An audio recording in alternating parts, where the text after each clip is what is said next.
Okay.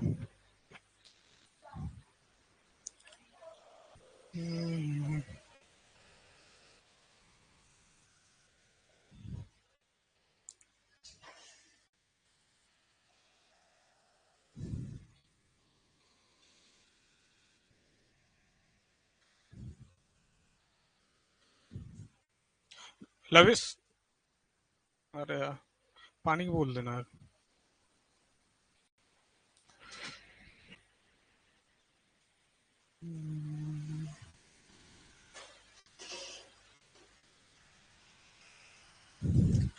Good evening everyone. आज lecture 1 है आपका क्रिमिनल ड्राफ्टिंग का। आप लोगों में से कुछ तो मुझे नए चेहरे दिखाई दे रहे हैं आज पहली बार। तो आप लोग तो पहले पहले मिल चुके थे, तो कौन कौन से ईयर में यार जो नए लोग आए हैं जरा अपना बता दीजिए। फिफ्थ ईयर कहाँ से? विवेकानंद से कंप्लीट हो चुका है आपका फिफ्थ ईयर? आपका आपका भाई खत्म हो चुका है? तो प्रैक्टिस कर रहे हैं आप लोग कि कैसे? जिन लोगों का खत्म हो चुका है वो, कि केवल तैयारी कर रहा है?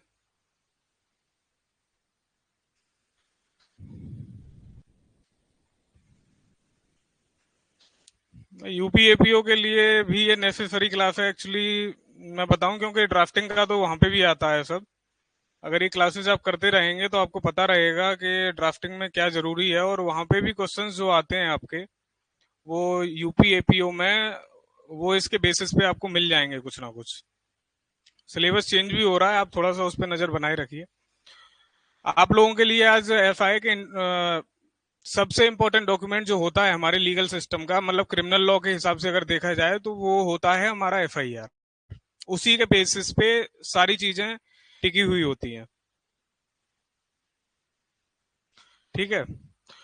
तो एफआईआर से रिलेटेड जितनी भी चीजें हैं, कि उसकी इंपॉर्टेंस क्या है, इसमें आपको क्या चीज देखनी चाहिए, और किस किस जगह पे ये यूज होती है, कौन से सेक्शंस इसमें बीएनएस में इसको बैकिंग दे रहा है, वो सारी चीजें मैं आपको इस 1.5 घंटे की क्लास में पूरा कराऊंगा। और एंड में अगर आप लोगों को कोई भी डाउट होता है किसी भी चीज को लेकर के, जितना मैं पढ़ा रहा हूँ उसको लेकर के, और या फिर उसके आसपास भी अगर कोई चीज ऐसी है कि जो आपको क्लियर नहीं हो रही है, तो वो आप मेरे से पूछ लीजिएगा। और अगर कुछ लिखना है, कोई भी चीज ऐसी है आपको लग रहा है कि इम्पोर्टेंट है और हमें लिखना है, तो मुझे बता दीजिएगा, मैं वहां पर रुक जाऊंगा। ठीक है। वैसे एंड में मैं एक बार कोशिश करूंगा कि जो इम्पोर्टेंट चीजें हैं वो मैं आपको बता दूं, मार्क करवा दूंगा कि ये चीजें आप लोगों के हिसाब से जो आप लिख के रखिए। ठीक है। तो शुरुआत यहाँ से हो रही है कि आपकी इसकी इम्पोर्टेंस, अगर वैसे देखा जाए, मतलब इस फील्ड से हटके कोई नया पर्सन है उसे बताएंगे कि एफआईआर क्या है, वहां से शुरुआत होती है इसकी। ठीक है। आपको क्यों पढ़नी चाहिए ये, एक एक पॉइंट इसमें बहुत ज्यादा इंपॉर्टेंट होता है। कि जब आप लोअर कोर्ट से लेकर के, मतलब कि आपका मजिस्ट्रेट कोर्ट से लेकर के और सुप्रीम कोर्ट तक, जहां तक आपके क्रिमिनल मैटर्स की अपील्स वगैरह जहां तक जाती हैं, हर जगह पे ये डॉक्यूमेंट बहुत ज्यादा इंपॉर्टेंट होता है। ठीक है। जैसे कि एक जगह से मैंने ये माइंड मैप एक उठा के आप लोगों को समझाने के लिए मैं लेके आया हूं। इसमें शुरुआत आपकी, जैसे ये किसी एक क्राइम से हो रही है, ठीक है, एक क्राइम से कहीं शुरुआत हो रही है, इसके बाद में यहाँ आपका एफआईआर आ जाता है। पहला स्टेप ही है किसी क्राइम को होने के बाद में, वो आपकी एफआईआर है। ये तीन अलग अलग मैंने इसमें मॉडल बनाने की कोशिश की है। एक तो ये सीरियस क्राइम्स हैं आपके, ठीक है। दूसरा है जो छोटे मोटे ऑफेंसेस हो जाते हैं जिसमें सजा 3 साल से कम की होती है, वो सारे ऑफेंसेस हैं। तीसरे ये जुवेनाइल जस्टिस वगैरह वाले में, जिसमें जो प्रोसीडिंग है वो दूसरे हिसाब से ही चलती है, नॉर्मल सीआरपीसी या फिर बीएनएसएस के हिसाब से ना चल के जुवेनाइल जस्टिस एक्ट के हिसाब से चलती है। ठीक है। सीरियस क्राइम्स के मामले में हमारे यहाँ पे कोर्ट को सारी पावर्स हैं। ठीक है। ये यूएसए वगैरह का इसमें लिख दिया है इन्होंने, ग्रैंड जूरी का। उसके बाद में ट्रायल आपका यहाँ पे पूरा चलेगा, सेंटेंसिंग होगी, और उसके बाद में प्रोविजन पे छोड़ा जाएगा या फिर पर्सन को पार्डन किया जाएगा, कैपिटल पनिशमेंट क्या होगा उसमें, वो सारी चीजें इसमें। ये एक बार मैं आप लोगों को दे दूंगा। ठीक है, टेलीग्राम का ग्रुप होगा या फिर जो भी होगा उसमें मैं डलवा दूंगा। इससे रिलेटेड भी अगर आप लोगों को कोई क्वेश्चन होता है तो मुझसे पूछ लीजिएगा।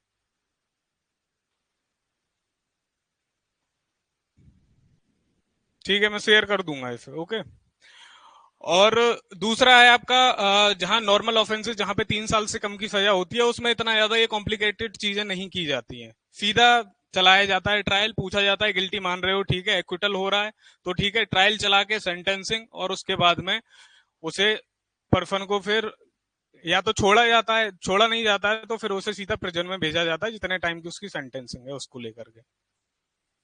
जुबनाइल जस्टिस वाले में थोड़ा सा सिस्टम अलग तरीके से चलता है। एफआईआर कहीं दर्ज हो रही है, ठीक है, पता नहीं है कि ये जुबनाइल है क्या है, और जब उसकी एज डिटरमाइन हो जाती है कि हाँ ये जुबनाइल है तो उसके बाद में उस पर्सन को जुबनाइल जस्टिस बोर्ड के सामने भेज दिया जाता है और उनका ट्रायल अपना अलग तरीके से चलता है।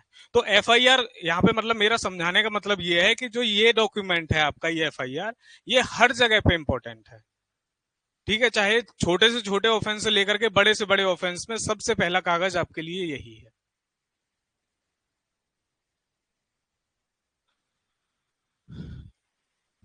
बैकग्राउंड में एक तरीके से इसकी ये डेफिनेशन ही दे रखी है। First information report is a written document prepared by the police. जो आप कंप्लेंट या फिर जो एप्लीकेशन आप ले जा करके थाने में देते हैं, ठीक है, वो आपकी एक तरीके से आपने इंफॉर्मेशन केवल पास कर दी। जब तक कि वो पुलिस वाले अपने हाथ से उसे लिख नहीं लेते हैं, जो उनका रजिस्टर होता है उस पर नहीं चढ़ा लेते हैं, तब तक वो एफआईआर नहीं मानी जाती है। तब तक वो नॉर्मल कंप्लेंट ही है आपकी। ठीक है, और उस पर कोई एक्शन लेने के लिए उन्हें बाध्य नहीं किया जा सकता है। ठीक है, written document prepared by the police when they receive information about commission of a cognizable offence. ठीक है, अब यहाँ पे ये आ जाता है कि मतलब ज्यादातर लोग तो इसमें पास आउट भी हैं, पता ही होगा आप लोगों को कि कॉग्निजेबल ऑफेंस क्या होता है। मैं वैसे आपको मोटा मोटा एक उसमें बता दे रहा हूँ कि इसमें कॉग्निजेबल ऑफेंसेस के मामले में कौन कौन से पॉइंट्स को ध्यान में रखना पड़ता है। ठीक है, कॉग्निजेबल ऑफेंसेस के मामले में पहली चीज तो ये समझ लीजिए कि ये सीरियस नेचर के होते हैं। जैसे मर्डर हो गया, किडनैपिंग हो गई, ठीक है, इस तरीके के ऑफेंसेस होते हैं जिन्हें हम आपके कॉग्निजेबल ऑफेंसेस के उसमें रखते हैं। दूसरी चीज ये है यहाँ पे इंपॉर्टेंट चीज वो आपकी कि पुलिस के पास में यहाँ पे क्या पावर्स होती हैं। तो पुलिस के पास में ये पावर्स होती हैं कि हाँ, हाँ, अरेस्ट कर सकते हैं।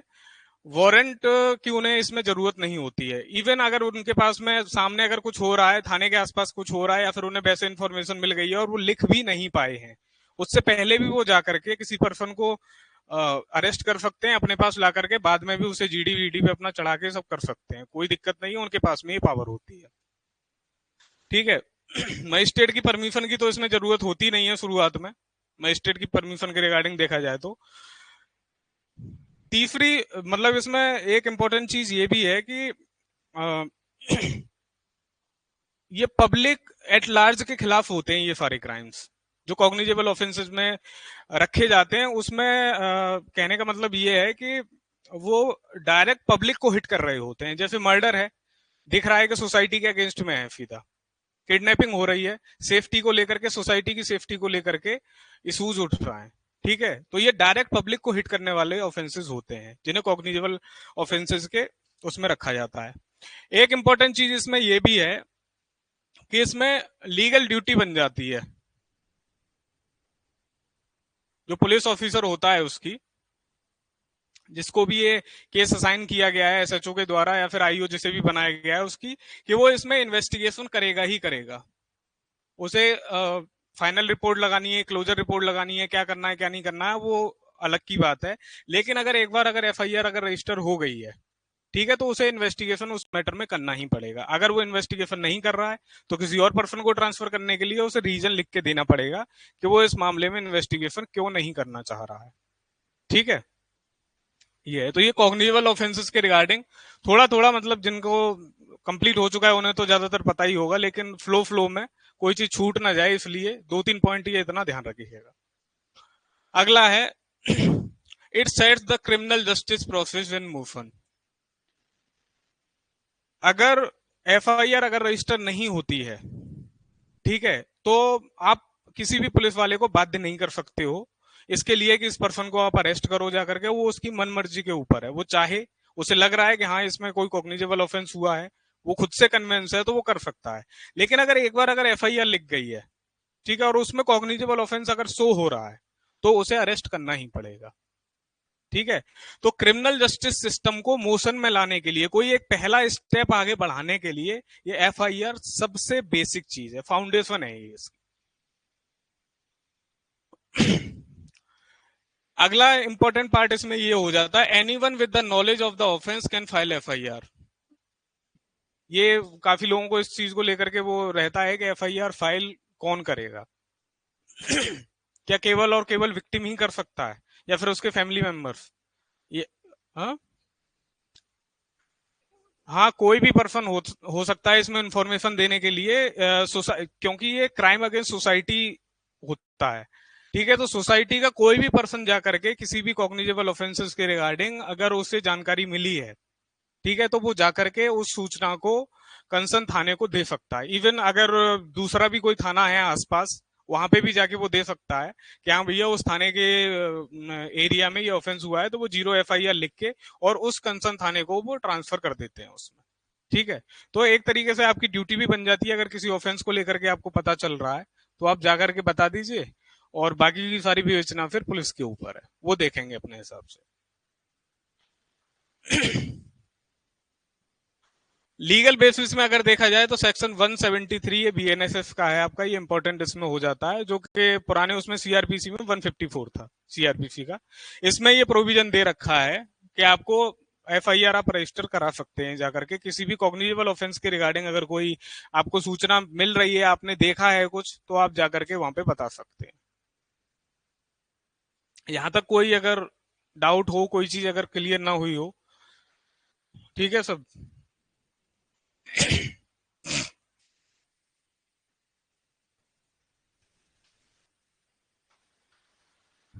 ये एक्चुअली ये 3 पार्ट में आपका डिवाइडेड है कि एफआईआर को रजिस्टर हम कैसे कैसे करा सकते हैं।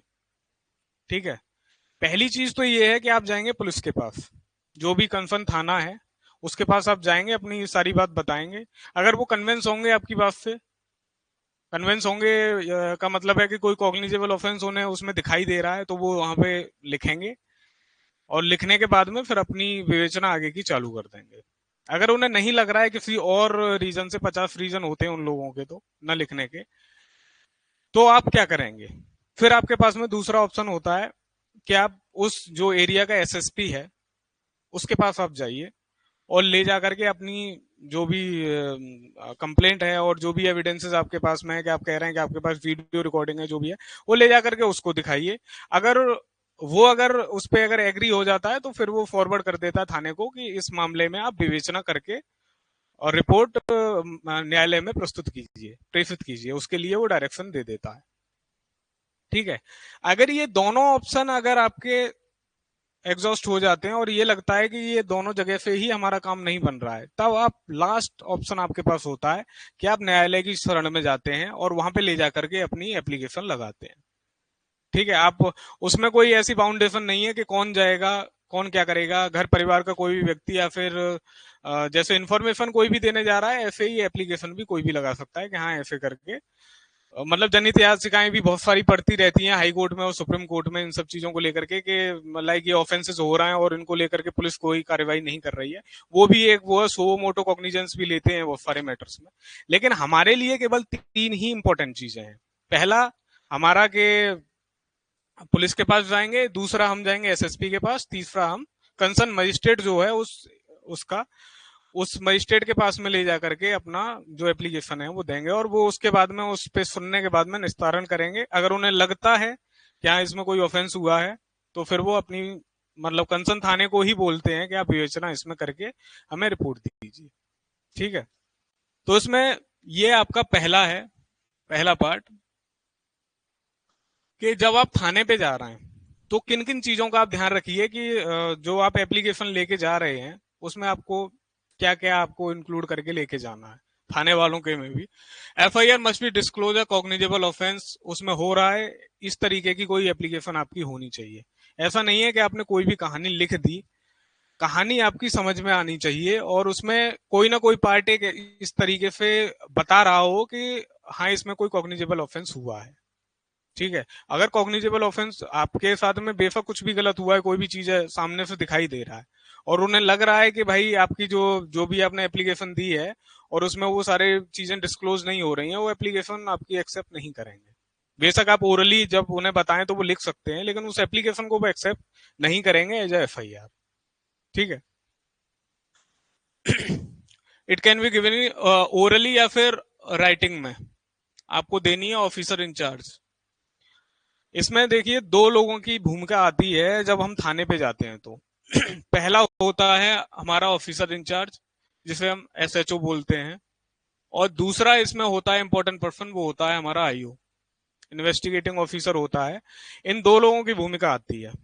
एसएचओ के पास आप जाएंगे अपनी एप्लीकेशन को लेकर के, ठीक है, वो देखेगा, अगर उसे ठीक लगेगा वो दर्ज करने का आदेश दे देगा कि इस मैटर को दर्ज कर लिया जाए। और जो भी एक्चुअली इन लोगों का क्या होता है कि थाने में भी 3 से 4 आईओ रहते हैं। जो नॉर्मल थाने होते हैं उनमें 3 से 4 आईओ रहते हैं सीनियरिटी के उसमें देखा जाए तो जिसके वो अपने क्षेत्र उन लोगों ने बांट रखे होते हैं कि मान लीजिए अलीगढ़ है, अलीगढ़ का ये आपका थाना है, क्वारसी है, तो क्वारसी में उन्होंने मतलब ये आपका देखा जाए तो क्वारसी का जो भी एरिया है इसे 3 या 4 पार्ट में उन्होंने बांट दिया और एक एक पार्ट में एक एक आईओ को उन्होंने सौंप दिया कि आप लोग इसे देखिए।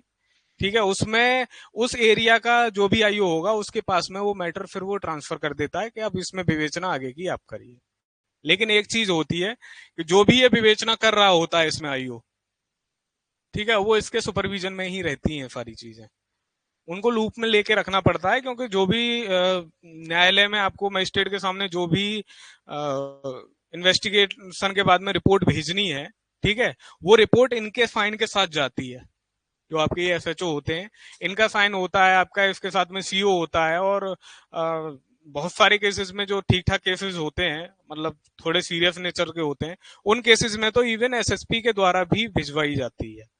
ठीक है, ताकि वो अपनी अपनी उसमें चीजें देखते हैं कि कहीं कुछ इसमें गलती तो नहीं रह गई है, इन्वेस्टिगेशन कहीं सही से अगर नहीं हुई है। और लोगों के पास एक्चुअली इसमें पावर होती है कि वो चाहें तो वो दोबारा उसे बोल सकते हैं कि इसमें ये गलती रह गई है आपकी इन्वेस्टिगेशन में, तो इसे आप ठीक करके लेके आइए। वो सारी चीजें उनका रहता है, अपने पॉइंट्स वॉइंट्स देके वो कराते हैं। ठीक है।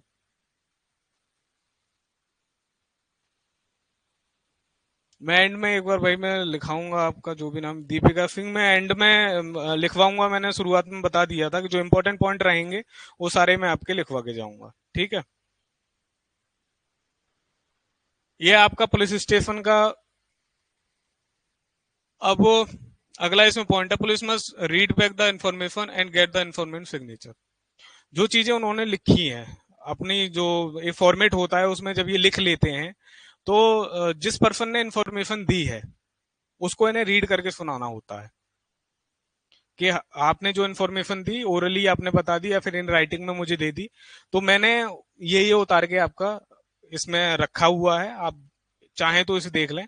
अगर पढ़ा लिखा इंसान है, ठीक है, तो उसे दिखा देंगे कि हाँ भाई आप देख लो इस चीज को। ठीक है, तो ये दोनों ही चीजें होती हैं। अगर नहीं पढ़ा लिखा इंसान है तो उसे रीड करके बताना है, पढ़ा लिखा इंसान है तो उसे दिखा दीजिए कि हाँ ये हमने लिखा है, पॉइंट वाइज आप देख लीजिए। इसमें कहीं कोई ऐसा पॉइंट तो नहीं है कि जो आपने बताया हो हमने गलत तरीके से लिख लिया हो, या फिर कुछ ऐसे पॉइंट्स तो नहीं है जो कि आपने बताए हो और हमने छोड़ दिए हो उसमें। वो सारी चीजों को ये इस जगह पे ही चेक कर लेते हैं। नेक्स्ट आपका ये इंपॉर्टेंट हो जाता है बहुत ज्यादा, क्योंकि बहुत सारे केसेस में क्या होता है कि एफआईआर की कॉपी ये लोग नहीं देते हैं और अक्सर ऐसा होता है कि उसमें कहीं नाम चेंज कर दिए जाते हैं एक्यूज्ड के। ठीक है, कहीं कोई एक पॉइंट उसमें से हटा दिया जिसकी वजह से पूरा का पूरा केस ही खत्म हो गया। तो उसके लिए ये चीज एक इंश्योर की गई है कि जब भी कोई इंफॉर्मेशन देने के लिए पर्सन आपके पास आ रहा है थाने में, ठीक है, उसकी कॉपी जब आप एक बार आपने एफआईआर लिख ली, उसकी कॉपी फ्री ऑफ कॉस्ट उस पर्सन को आप तुरंत तभी प्रोवाइड कराएंगे। ये उनकी ड्यूटी है। अगर इसमें अगर उन्होंने कहीं ऐसा किया है कि कॉपी प्रोवाइड नहीं कराई है तो उनकी तरफ से एक बहुत बड़ी चूक मानी जाती है इसमें। ठीक है, तो वो पूरी की पूरी इन्वेस्टिगेशन को क्वेश्चन में ला सकती है। इसलिए, और अगर आप भी कभी, कोई क्लाइंट आपके पास में आता है कोई इंफॉर्मेशन उस करने के लिए कि भाई मुझे,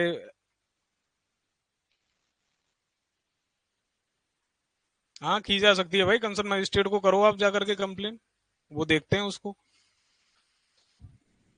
हम्म।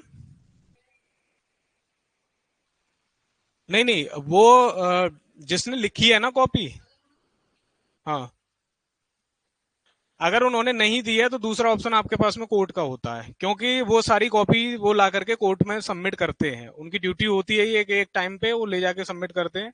यहाँ पे आप, एक पूरा फॉर्मेट बना हुआ होता है, क्वेश्चन आप अपनी तरफ से डालते हैं कि मुझे ये चीजें चाहिए प्रॉपर, उसमें आपका एक फॉर्मेट बना हुआ है, वो लगता है, टिकट लगती है, आपके सिग्नेचर वगैरह सारे होते हैं, और ले जा करके आप, एक डिपार्टमेंट बना हुआ है, उसमें ले जाके आप सबमिट करते हैं, और वो डिपार्टमेंट आपको 2 या 3 दिन में वो कॉपी करा के आपको दे देता है, उसके लेकिन पैसे लगते हैं, ये होता है।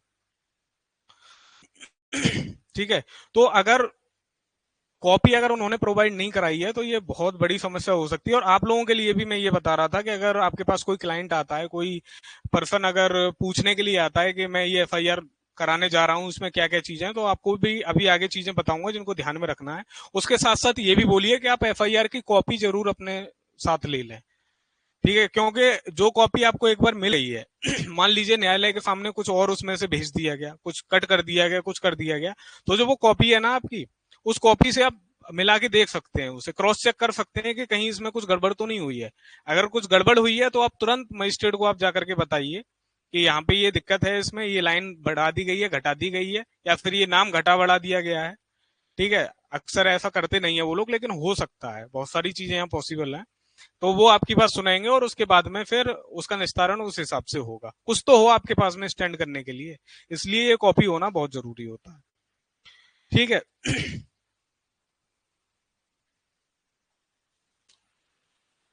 अभी मैं, एक इसमें मैंने फॉर्मेट भी लगा रखा है, जो एक उसका एफआईआर का ही फॉर्मेट है, उसमें आपको सारी चीजें एक बार में समझ में आ जाएंगी एक्चुअली, क्योंकि जो एफआईआर का फॉर्मेट है उसे समझने के लिए ही हम लोगों को काफी टाइम चाहिए होता है, क्योंकि उसमें बहुत सारी चीजें इस तरीके से लिखी हुई होती हैं कि इसका मतलब क्या है, क्यों लिखी हुई है यहाँ पे, इसकी इंपॉर्टेंस क्या है, यही नहीं पता होता है।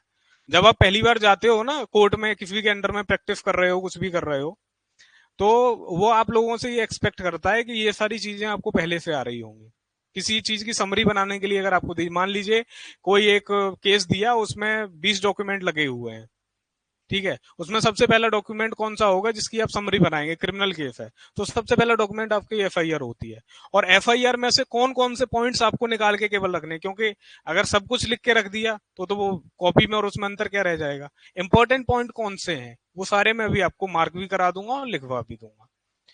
अब क्योंकि 3 साल वाला रूल आ गया है, तो किसी कैसे भी ना कैसे भी करके जाना तो सबको पड़ेगा कोर्ट, क्योंकि अगर कोर्ट नहीं जाओगे, ठीक है, तो फिर उसमें समस्या ये है कि आपके मेंस की आंसर राइटिंग में और इंटरव्यू में, दोनों में मात खाओगे।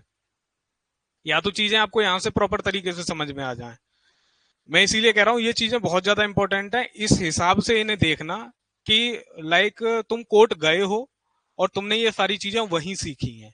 जो चीजें मैं ये करा रहा हूँ ना, ये लाइक तुम्हें 2 साल 3 साल जब तुम वहां पे बिता लेते हो ना कोर्ट में, तब ये जाके सारे फॉर्मेट वगैरह तब समझ में आ पाते हैं। फॉर्मेट समझने में ही बहुत टाइम लग जाता है, कौन सी चीज लिखनी है, कौन सी चीज बचानी है, और किस चीज को कहाँ से क्रॉस करना है, ये सबसे अहम बात होती है इसमें। ठीक है। अब जो दूसरा मैंने आपको इसमें बताया था, एप्लीकेशन टू एसएसपी, अब इसका लाइक ये है कि सुपरविजन तो ये करते ही करते हैं, सारे थाने जो हैं वो एसएसपी के अंडर में आते ही आते हैं, उनके ही पास सारी पावर्स होती हैं उनको लेकर के कि अगर कहीं कोई काम नहीं हो रहा है, कुछ समस्या आ रही है किसी उसमें, कोई अपनी पावर का मिसयूज कर रहा है, तो इन्हीं को एक्शन लेना होता है। और अगर ये एक्शन अगर नहीं लेते हैं तो इनको फिर कोर्ट के सामने आकर के इनकी डांट पड़ती है, ये बताते हैं फिर सारी चीजें, इनकी अकाउंटेबिलिटी सेट कर दी गई है। इसलिए आप जो दूसरा जो काम करेंगे, अगर पहले वाले से अगर आपका काम नहीं पड़ रहा है, तो एसएसपी को आप अपनी एप्लीकेशन दीजिए। इसमें पहली चीज यही है, if the local police refuse to register FIR, ये इंपॉर्टेंट पॉइंट है आपका। ऐसा ना हो कभी कि लोग ऐसा करते हैं कि डायरेक्ट एसएसपी के पास चले जाएं।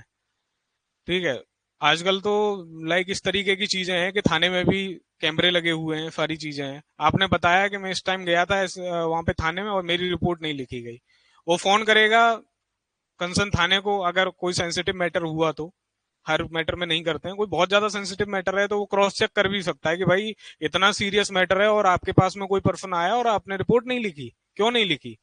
वो पूछेगा, अगर उधर से मना आ गई कि नहीं भाई मैं तो पूरी सीसीटीवी फुटेज आप देख लीजिए, रजिस्टर जो मेंटेन होता है, कौन आया है कौन गया है, वो सारी चीजें देख लीजिए, कहीं कुछ नहीं है, तो फिर वो चीजें आपके ऊपर बैकफायर कर सकती हैं कि केवल प्रेशर बनाने के लिए यहाँ पे आए हैं।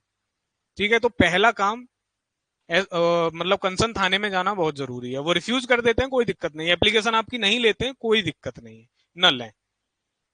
ठीक है, दूसरी, submit a written application to the superintendent of police under section. इसकी पावर कहां से आती है, तो 173 क्लॉज 4 में ये दे रखा है कि आप उनके पास में जाकर के कर सकते हैं। नेक्स्ट है, if SSP certify the SSP में ऑर्डर टू इन्वेस्टिगेट। ये डायरेक्ट इन्वेस्टिगेशन का ऑर्डर दे सकता है। इसके पास में भी दो ऑप्शन होते हैं यहाँ पर। पहला है ये, जो कंसर्न थाना है जिसकी ज्यूरिसडिक्शन बन रही है, ठीक है, उस थाने को या तो ये डायरेक्शन देंगे कि आप ही इसमें इन्वेस्टिगेशन करके और इसकी रिपोर्ट मजिस्ट्रेट के सामने प्रस्तुत कीजिए, या फिर दूसरा ये है कि मैटर बहुत ज्यादा सेंसिटिव है और लग रहा है कि कंसर्न थाने से चूक हुई है, ये इन्होंने मतलब एफआईआर ही नहीं लिखी, तो इन्वेस्टिगेशन क्या करेंगे उसमें। या फिर कुछ और भी मैटर ऐसा निकल के आ रहा है, कई बार एलिगेशन उन लोगों के ऊपर एसएसपी को जो लेटर लिखा जाता है उसमें लगा दिया जाता है कि इन्होंने पैसे ले लिए, कर लिया, वो कर लिया। अगर उससे सीरियसनेस अगर उसमें दिखाई दे रही है तो वो दूसरे थाने को भी, दूसरे किसी थाने को भी डायरेक्शन दे सकता है कि आप इस मैटर में इन्वेस्टिगेट करके रिपोर्ट थाने में सबमिट कीजिए। ये भी होता है, अक्सर होता है ये। ठीक है, इसकी पावर लेकिन कोर्ट के पास नहीं होती है थाना चेंज करने की, ये पावर केवल और केवल एसएसपी के पास होती है, वही करा सकते हैं इसमें थाना चेंज। कोर्ट के पास में कोई पावर नहीं है। अगली चीज है ये मैंने पहले ही बता दिया है कि इम्पोर्टेंट वो है कि थाने में आप जा करके वो करिए। ठीक है, एक्चुअली ऐसा होता है ना कि बहुत सारे नेताओं के उसमें इन्फ्लुएंस में, या फिर वैसे देखा जाए, लोग डायरेक्ट एसएसपी के पास जाना प्रेफर करते हैं या फिर डायरेक्ट कोर्ट चले जाते हैं। वो सारी चीजें जब एविडेंस में जब आते हैं ना, जब क्रॉस एग्जामिनेशन होता है, तो जब ये पूछा जाता है कि अच्छा आप थाने गए थे, किस टाइम गए थे, कौन कौन गया था आपके साथ में, जवाब नहीं निकलता आदमी से। थाने गए थे तो आपसे कौन मिला था, आपने अधिकारी का नाम देखा, नेम प्लेट सबकी लगी हुई होती है, उसका नंबर वगैरह आपको कुछ पता है, किसके पास गए थे, कौन से दिन गए थे, एसएसपी के पास गए थे तो कौन से दिन गए थे, आपने लेटर भेजा था, अच्छा लेटर कौन से दिन भेजा था, आपके पास में रजिस्टर्ड पोस्ट की रिसीट है, उसकी रिसिप्ट है नहीं है। वो सारे क्वेश्चन जब आते हैं तो सारी चीजें क्लियर हो जाती हैं।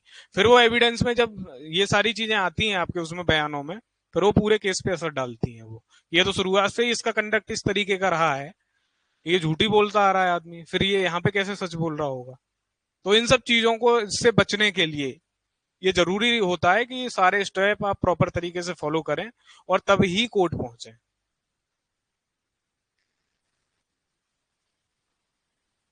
तीसरा स्टेप यही है भैया कि आप कोर्ट को अप्रोच करेंगे, तो कोर्ट को अप्रोच करने से पहले, if neither the police station nor SSP act. ठीक है, एक्चुअली देखो इसमें एक इम्पोर्टेंट चीज ये भी है कि एसएसपी को, अगर आपको ये लग रहा है कि एसएसपी की तरफ से भी अगर कोई एक्शन नहीं हो रहा है, आप गए इन पर्सन, उन्होंने आपकी कंप्लेंट लेके रख ली, ठीक है, वो कुछ एक्ट नहीं कर रहा है उस पर, फिर क्या करेंगे आप। रिसीविंग तो देते नहीं है वो, जनरली उन्हें रिसीविंग देनी चाहिए, लेकिन वो रिसीविंग नहीं देते हैं, फिर आप क्या करेंगे। कोर्ट अब जाएंगे तो उससे पहले क्या है कि कोर्ट का भी टाइम बचाने के लिए और आपका भी टाइम बचाने के लिए एक इंपॉर्टेंट चीज हो जाती है कि रजिस्टर्ड पोस्ट से, मतलब स्पीड पोस्ट से आप एक एप्लीकेशन वहां पे भिजवा दो, ताकि जो उसकी जो मतलब कॉपी होती है रिसीप्ट वगैरह की, वो आप कोर्ट में जब लगाते हो अपने एप्लीकेशन, तो उसमें ये लगा दो उसके साथ में कि हाँ ये है, इसको आप चेक करा लीजिए, एसएसपी को भी हमने क्या बोलते हैं रिपोर्ट किया था और वो भी रजिस्टर्ड पोस्ट के माध्यम से हमने भेजा है। ठीक है, ताकि उन्हें भी चेक करने में समस्या ना हो। और जी, नहीं नहीं, कोर्ट को नहीं, एसएसपी को।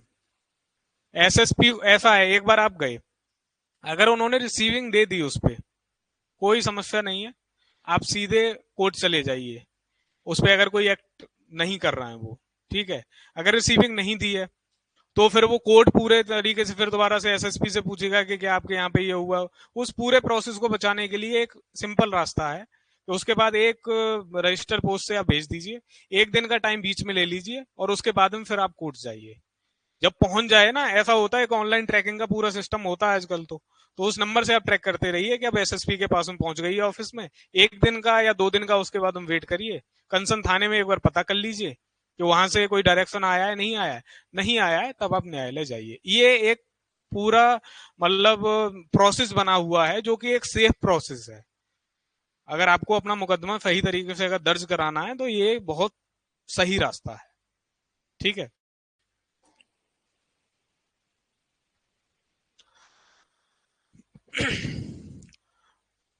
Complaint can apply to magistrate under 175 clause 3, ठीक है। तो ये सेक्शन है जो कि इसको बैकिंग देता है। इसको 156 क्लॉज 3 आपका ये सीआरपीसी का है, उसी का ये एकदम मिरर है। उसी तरीके से कुछ चीजें एक्चुअली ऐसा है ना कि जब सर आपको, पवन सर या फिर जिस भी टीचर को ये असाइन होगा सब्जेक्ट वो पढ़ाएंगे, तो आप देखना इसमें काफी 156(3) में जो चीजें थी ना, उसमें से एक दो वर्ड ऊपर नीचे कर दिया गया है। सुप्रीम कोर्ट के जो जजमेंट्स अभी तक आए थे ना, वो उसी एक पर्टिकुलर शब्द को लेकर के आए थे, ठीक है। अब किस तरीके से अप्लाई होगा अब तो बाद में सुप्रीम कोर्ट ही देखेगा कि दोबारा से क्या उन्हें इसकी इंटरप्रिटेशन करनी है, ठीक है। तो इसको भी एक बार अपने हिसाब से एक बार पढ़ के देखना, एक आध शब्द इसमें ऊपर नीचे हो गया है, ठीक है।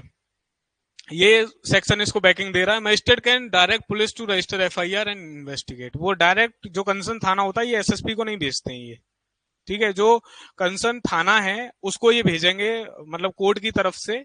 जो आपका ऐसा होता है, मैं आपको प्रैक्टिकली अगर वो बता दूं तो, कि एक आपने पूरी एप्लीकेशन बनाई और उसमें आप सेक्शन भी लिख के देते हैं कोर्ट को, ठीक है। अब जब कोर्ट को वहां से ऑर्डर भेजना है कंसर्न थाने को, तो वो अपनी तरफ से सेक्शन लिख के नहीं भेजते हैं। वो केवल और केवल जो आपने कहानी बताई है उस कहानी को एज इट इज उतार के और आगे अपना आदेश लिख के कि इस मामले को रजिस्टर कर, इसकी विवेचना करके रिपोर्ट हमें प्रेषित की जाए, ठीक है। इतना ही लिख के भेजते हैं वो। जो बाकी जो उन्हें सेक्शन अप्लाई करने हैं, कैसे क्या करना है, वो सारा काम पुलिस का हो जाता है। जैसे हम जा रहे हैं, हमने अपनी केवल एप्लीकेशन दी, हम उसमें सेक्शन लिख के नहीं देते हैं, न एसएसपी के यहाँ देते हैं न थाने में देते हैं। वो सारा काम थाने वालों का है। वो अपने हिसाब से उसमें सेक्शन घटाते बढ़ाते रहते हैं कि कौन से सेक्शंस लग रहे हैं, और जो जिस हिसाब के उन्हें एविडेंसेस मिलते हैं उसके हिसाब से वो अपनी रिपोर्ट तैयार करके और मजिस्ट्रेट के सामने रख देते हैं ले जा करके, ठीक है। अगली चीज है कि बेस्ट प्रैक्टिस क्या है। Court are the last resort of the police and best practice यही है कि पहले आप जाइए थाने के पास में, फिर एसएसपी के पास में, और उसके बाद में ही कोर्ट के पास में जाएं।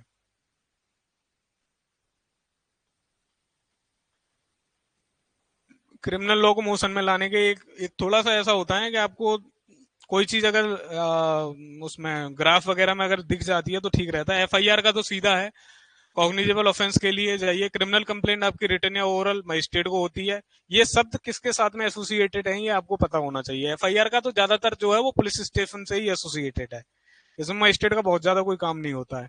क्रिमिनल कंप्लेंट आपकी ये मजिस्ट्रेट को होती है। अगला है एप्लीकेशन टू एसएसपी, जब पुलिस रिफ्यूज कर दे और कोर्ट का डायरेक्शन पाने के लिए अप्रोच करते हैं मजिस्ट्रेट को, अगर कोई और रास्ता हमारे पास में नहीं बचता है तो।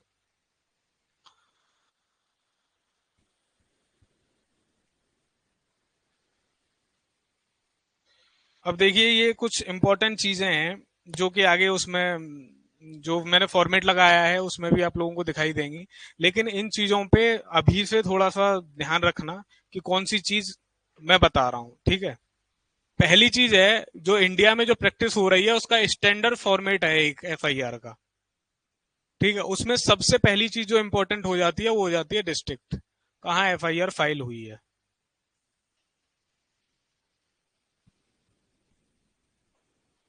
इसे एंड में ले लेना, मैं करवा दूंगा सब, एक बार दिखाऊंगा सब, ले लो।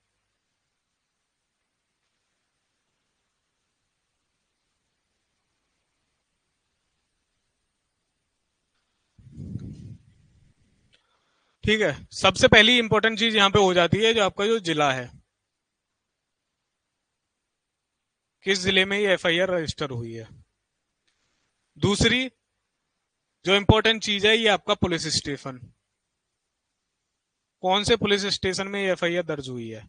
एक्चुअली ये इंपॉर्टेंट इसलिए हो जाता है कि जब क्रॉस एग्जामिनेशन का या फिर आईओ वगैरह को जब बुलाया जाता है कोर्ट में, जब उनके बयान होते हैं, तो ये पता रहना चाहिए सारी चीजें कि एफआईआर किसी दूसरे थाने से ट्रांसफर होके आई थी या फिर हमारे यहाँ लिखी गई है। लिखने वाला कौन था उसका नाम इसमें साथ में लिखा जाता है, तो उनसे भी क्रॉस किया जाता है कि तुमने लिखी थी एफआईआर, वो लेके आया था तो क्या वो लिख के लेके आया था या फिर ओरली उसने बोली थी, ताकि थोड़ा उन्हें भी, कोर्ट को भी भरोसा करने में थोड़ी सी दिक्कत होती है कि कहीं ऐसा तो नहीं है कि ऊपर ऊपर ऐसे ही बना दिया गया है। उसके लिए एक एक आदमी की अकाउंटेबिलिटी इस एक डॉक्यूमेंट से ही सेट होती है, जो कि गवर्नमेंट का जुड़ा हुआ इंसान है किसी भी क्रिमिनल केस से। ठीक है, पुलिस स्टेशन, ईयर, ठीक है, ईयर के बाद में एफआईआर का नंबर। ये एफआईआर का नंबर जो होता है ये ईयर के हिसाब से और पुलिस स्टेशन के हिसाब से, ये हर एक उसका एफआईआर का नंबर अलग मिलेगा आपको। ये पता रहता है कि ये वाला पुलिस स्टेशन है, ये ईयर है और ये इसका नंबर है। ये नंबर इतना ज्यादा वो हो जाता है आपके लिए इंपॉर्टेंट कि अगर आप घर पे भी अपने बैठे हुए हैं, अब तो ई कोर्ट वगैरह की वेबसाइट या फिर पुलिस वालों ने, यूपी पुलिस की जो वेबसाइट्स हैं उन पे भी आप अगर जाकर के चेक करेंगे, ईयर डालेंगे, ईयर डाला आपने, पुलिस स्टेशन डाला और एफआईआर का नंबर डाला, इससे आपकी सारी उसकी डिटेल्स निकल के सामने आ जाती हैं। ठीक है, तो उसके लिए ये इंपॉर्टेंट हो जाता है कि शुरू में अगर आपको सारी कहानी देखनी है तो उसमें हम क्या करें। दूसरी चीज, डिटेल्स ऑफ एक्ट, कि बीएनएस के अंदर दर्ज हुआ है मामला, कि पॉक्सो के अंदर दर्ज हुआ है, या फिर डीबी एक्ट का मामला है, या फिर कोई और जो भी एक्ट है, ठीक है, वो भी क्लियर होना चाहिए। क्योंकि सेक्शन केवल अगर उसमें केवल लिख दिए गए हैं कि सेक्शन 4 लिखा है, सेक्शन 75 लिखा है, 79 लिखा है, जो भी सेक्शन लिखा है वो आपका पता होना चाहिए कि कौन से लॉ से एसोसिएटेड है, कौन से लॉ से कनेक्टेड है वो सेक्शन। ठीक है, ताकि उसका रेफरेंस जो भी कहीं ऐसा ना हो कि वो लिखने में कभी कभी गलती हो जाती है, तो वो भी आप क्रॉस चेक अपना करते रहिए। डे, टाइम एंड प्लेस इसमें ये होता ही है। अकरेंस है आपकी इंफॉर्मेशन रिसीव्ड, क्या इंफॉर्मेशन उसमें रिसीव हुई है, अकरेंस क्या है इसमें, डेली डायरी एंट्री रिपोर्ट। देखो, दो तरीके की डायरियां होती है इनके पास में। पहली है आपकी सीडी और दूसरी होती है जीडी। ठीक है, सीडी तो आपकी केस डायरी होती है ये, और इनकी ये जनरल डायरी होती है। ठीक है, सीडी में क्या होता है कि केस से, जो भी पर्टिकुलर केस है उससे रिलेटेड ही चीजें उसमें लिखी जाती हैं। इस केस में क्या हुआ है, कहाँ विवेचना हमारी पहुंची है, कौन से एविडेंसेस हमने कलेक्ट किए हैं, वो सारी चीजें। ठीक है, जो जीडी होता है, जीडी में वो सारी चीजें भी लिखी जाती हैं जो सीडी में नहीं लिखी जा रही हैं, कि किसको बुलाया गया है किसी मामले में, कहीं बाहर अगर कोई ऑफिसर मान लीजिए उसका ट्रांसफर हो गया है कि किसी दूसरे जिले में जा रहा है, तो वो भी चीजें उसमें लिखी हुई होंगी। किसी और को विवेचना दी जा रही है तो वो भी चीजें उसमें लिखी हुई होंगी। इवन अगर छोटे से छोटा काम भी अगर हो रहा है किसी उसमें थाने में, तो वो सारी चीजें इसमें जीडी में लिखी जाती हैं। तो जब कोर्ट को जब जरूरत होती है ये समझने की कि इस मुकदमे में क्या चल रहा है, किसी को बेल वाला भी आप लोगों ने अगर कभी कोई मैटर देखा होगा, तो उसमें सबसे पहले ये सीडी को मंगाते हैं कि केस डायरी लेके आइए, अभी तक इसमें विवेचना में हुआ क्या है, वो सारी चीजें देखने के लिए। ठीक है, तो सीडी और जीडी ये दोनों इंपॉर्टेंट डॉक्यूमेंट हैं जो कि आपके इसके एफआईआर के साथ में होते हैं। अगली चीज जो हो जाती है इसमें important, name and details of complainant. Complainant का अगर नाम और डिटेल उन्हें पता, कई बार ऐसा होता है ना कि इन्फॉर्मेशन किसी ने फोन पे दे दी, नाम बताए बिना फोन काट दिया, हो जाता है कई बार, बहुत सारे मैंने केसेस में ऐसा देखा है कि इन्फॉर्मेशन दी, काट दिया फोन, अब क्या करें। तो उसके लिए इंपॉर्टेंट हो जाता है कि अगर पॉसिबल है तो उसका नाम और उसकी डिटेल्स, जिसने भी इंफॉर्मेशन दी है और किस माध्यम से दी है, वो सारी चीजें आपको यहाँ पे लिख के रखनी पड़ती है। ऐसा होता है ना कि 20 साल चल रहा है केस, 25 साल चल रहा है, कहाँ से जब क्रॉस एग्जामिन होगा तो कहाँ से देखेगा कि किस तरीके से मुझे इन्फॉर्मेशन दी गई थी, क्या है। तो वो सारी चीजें एक फॉर्मेट बना दिया गया है कि इसमें आप लिख के रखिए। एक्यूज्ड, अगर एक्यूज्ड का नाम किसी को पता है, मान लीजिए कि 5 लोग हैं और 5 में से एक आदमी को आप जानते हैं केवल, तो एक उसका नाम लिखवा दीजिए, बाकी लोगों का नाम अज्ञात में लिख दिया जाता है उसमें। ठीक है, ये सारा काम जो होता है इसके बाद में पुलिस का रह जाता है कि वो छानबीन करें, अपनी देखें, एविडेंसेस कलेक्ट करें, सीसीटीवी फुटेज मिल रही है वो देखें, बयान लें लोगों का कि इसमें कौन कौन वहां पे मौजूद था, कोई और जानता होगा तो उसके बेसिस पे नाम घटा या बढ़ा सकते हैं, वो सारी पावर्स उनके पास में है। ठीक है, तो शुरुआत में लिखने के लिए इवन ऐसा भी होता है कि हमें किसी का भी नाम नहीं पता है, हमें केवल ये मालूम है कि वहां पे हमारे सामने किसी का मर्डर हुआ है, या फिर ये हमने जाके बता दिया कि वहां बहुत ज्यादा ब्लड पड़ा हुआ है, कोई आदमी मरा पड़ा है साइड में, हमें ये भी नहीं पता है कोई मार के गया है क्या है क्या नहीं है। इन्फॉर्मेशन आपने ले जाके वहां पे दे दी, आपका काम हो गया खत्म। हो सकता है कि आपको 161 के बयान के लिए या फिर न्यायालय में बाद में आना पड़े, वो सारी चीजें बाद की हैं, लेकिन शुरुआत का काम आपका खत्म हो गया। ठीक है, अब काम शुरू हो जाता है आईओ का, वो अपना देखेगा कि उसे क्या करना है उसमें। ठीक है, तो ये फॉर्मेट है ना जो एफआईआर का, आगे भी मैं दिखाऊंगा अभी। तो उसमें ये जो पॉइंट्स हैं ये सबसे ज्यादा इंपॉर्टेंट होते हैं, जब आप समरी भी उसकी बना रहे होते हैं ना, तो इन सारे पॉइंट्स को उसमें लिखना ना भूलें कभी भी।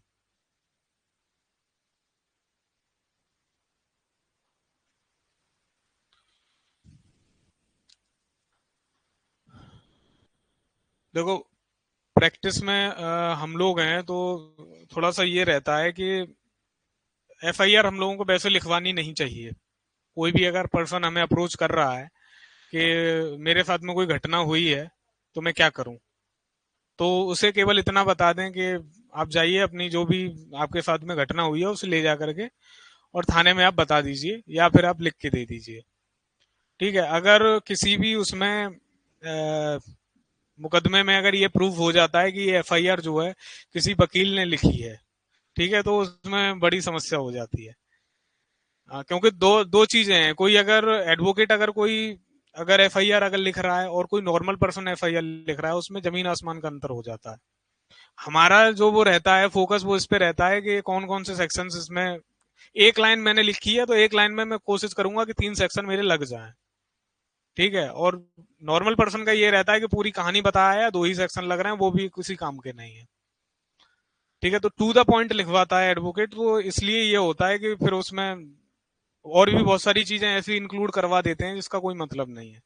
तो सजेशन तो यही रहता है सबको कि भाई आप एफआईआर खुद ना लिखवा के, क्लाइंट को यही बोलिए कि अपना जा करके अपनी एफआईआर खुद लिखवा दो। और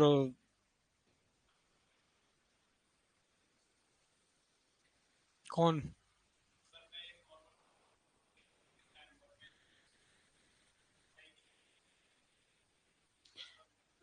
मैं यही तो कह रहा हूँ कि एक्चुअली ऐसा है ना कि मान लो कि एक कोई नॉर्मल पर्सन है, वो ये बताने गया कि भाई मर्डर हुआ है यहाँ पे, उतना उसने बता दिया। अब अगर एज ए एडवोकेट मेरे से पूछा जाए तो मैं शुरुआती यहाँ से करूंगा कि इस आदमी से मेरी बहुत साल पहले से मैं जानता हूँ उसे, इस व्यक्ति को, इससे मेरे घर परिवार वालों के साथ में ये लड़ाई झगड़ा चल रहा था, इसकी वजह से इसने इसका मर्डर कर दिया, या फिर जो कर दिया, मोटिव को साथ में लेके आऊंगा। ठीक है, मर्डर कहाँ हुआ है वो, दूसरी चीज किस वेपन से हुआ है इसका भी फर्क पड़ता है, चौथी चीज ये हो जाती है आपकी कि किस किस के नाम उसमें डालने हैं। ठीक है, और किसके नाम डालने से केस मजबूत होगा, किसके नाम डालने से केस कमजोर होगा, वो भी सारी चीजें एडवोकेट को ही देखनी पड़ती है। But as a practising advocate मैं बताऊं, एफआईआर हमें नहीं लिखवानी चाहिए, बाकी अपना अपना विवेक है भाई। ठीक है। तो इम्पोर्टेंट पॉइंट्स ये हैं जो एफआईआर जब आप फाइल कर रहे हैं तो आपको क्या क्या आपको लिखवाना है, मतलब बताना है उन्हें। एक तो promptly after the incident to avoid doubt about authenticity, motive for delay, जितना जल्दी हो सके आपको जैसे इन्फॉर्मेशन पता चली है कि हाँ किसी का मर्डर हुआ है फिर कुछ भी हुआ है, तुरंत जाके आप वैसा का वैसा ही बता दीजिए। अगर बीच में अगर कहीं डिले हो रहा है तो ये मान लिया जाता है कि आपने किसी से सलाह मशवरा ले लिया है, हो सकता है एडवोकेट से लिया हो, किसी और पर्सन से लिया हो, तो जो जो रियलिटी है उसमें हो सकता है आपने कुछ एड ऑन कर दिया हो, कुछ ना कुछ कर दिया हो। ठीक है, तो उसकी उतनी वैलिडिटी नहीं रह जाती है, बहुत सारे क्वेश्चंस इस पे खड़े हो जाते हैं। ठीक है, अगला है ensure all details are correct. Advocate का देखो ये काम होता है वो जो प्रूव कर सकता है वो लिखवाएगा। मुझे मालूम है कि किसी पर्सन को चाकू से मारा गया है, मैं केवल चाकू लिखूंगा। कोई आदमी ऐसा नहीं है कि 20 लोग आए थे, फावड़ा भी लेके आए थे, चाकू भी लेके आए थे, लाठी भी लेके आए थे। लाठी की कोई चोट नहीं है, फावड़े की कोई चोट नहीं है। मुझे ये मालूम है कि चाकू की चोट है, तो मैं केवल और केवल चाकू ही लिखवाऊंगा इसमें। क्योंकि नहीं तो कल को जब कोर्ट के सामने मेडिकल रिपोर्ट वगैरह जब आएंगी तो फिर पूछा जाएगा कि भैया फावड़े की तो चोट ही नहीं है। आप कह रहे हो कि उसने फावड़े से मारा या फिर लाठी से मारा, उसकी तो चोट ही नहीं है, उसका क्या? तो इन सब चीजों को बचाने के लिए थोड़ा सा वो है कि जो करेक्ट इन्फॉर्मेशन है जिसे आप प्रूव कर सकते हो, ठीक है, ये ज्यादा सही रहेगा। जिसे आप प्रूव कर सकते हैं, कैसे घुमा के करेंगे वो आपके ऊपर है, वही चीज आप लिखवाइए। वही चीज उसमें लिखी हुई होनी चाहिए जिसके आप एविडेंसेस दे सकते हैं।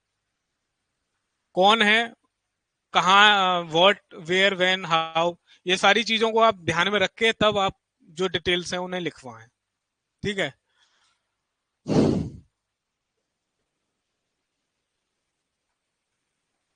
अगली चीज है, report must be in a language you understand. देखो ऐसा होता है कि कोई पर्सन है, मान लीजिए यूपी का है, और वो पंजाब में जाकर के काम कर रहा है, ठीक है, और वहां अगर उसने कोई घटना देखी है, कुछ है, तो वो उसे पंजाबी आती नहीं है, वो पंजाबी में थोड़े ना लिखवाएगा भाई। वहां के जो थाने हैं वहां पे पंजाबी चलती है, ठीक है।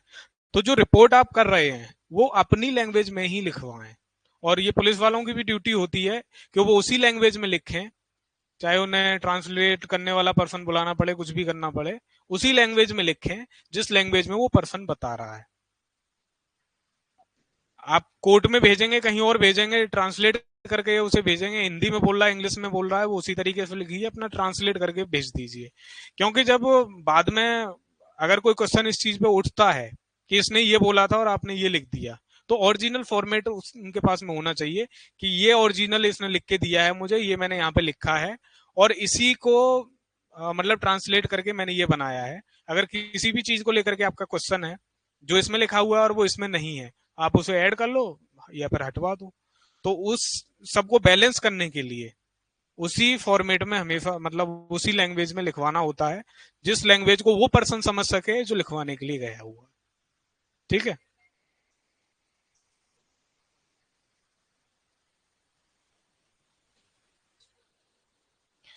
देखो ड्यूटी तो होती है उन लोगों की, वो कैफे अरेंज करेंगे, ठीक है। बाकी अगर वो नहीं करते हैं, फिर आप एसएसपी के पास और वो कोर्ट में जाइए, वो आपका राइट होता है, क्योंकि लिखवानी उसी लैंग्वेज में चाहिए जिस लैंग्वेज में वो पर्सन अंडरस्टैंड कर रहा है। उनका जब तक एफआईआर लिखी नहीं जा रही है तब तक उनका तो कोई लेना देना है ही नहीं है ना। उनकी तो शुरुआत ही वहां से हो रही है कि जब एफआईआर लिख दी जा रही है। तो वो अगर जो पर्सन मतलब इंफॉर्मेशन देने गया है वही उस लैंग्वेज को अगर नहीं समझ पा रहा है, तो उस एफआईआर का मतलब क्या है? कल को अगर क्रॉस एग्जामिनेशन अगर किया जाएगा, तो अब ऐसा तो नहीं है कि उस पर्सन को दोबारा से पूरा पंजाबी का कोर्स कराओ और उसके बाद में वो तो भैया बहुत लंबा प्रोसेस हो जाएगा यार। तो इसलिए ये होता है कि वो जिस लैंग्वेज में वो समझ रहा है उसी लैंग्वेज में उसकी चीजें लिखिए और उसे कॉपी दे दीजिए, ताकि कभी भी अगर कुछ भी क्रॉस करना हो, कुछ भी करना हो, तो उसके लिए वो ठीक रहे। ठीक है।